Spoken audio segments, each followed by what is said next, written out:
Principal sa Lawaan Antique National High School nagalit sa mga graduating student at nais ipatanggal ang suot na toga. Kaya naman nagkaroon ito ng tension bago magsimula ang graduation ceremony. At nadismaya din ang mga magulang sa pangyayaring ito. Ang ilan ay sumunod at ang iba naman ay nagreklamo.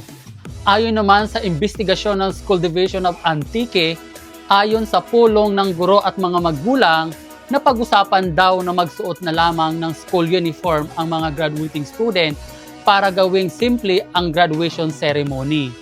Posibleng hindi daw nagkaunawaan kaya nangyari ito. Para sa akin, mali ang ginawa ng principal na ito. Dapat ang ginawa niya, pagkatapos ng graduation, nagpatawag ulit siya ng meeting at saka doon siya nagalit. Hindi niya sinira yung araw ng graduation mismo. Dapat masaya lang. To all graduating this year, congratulations!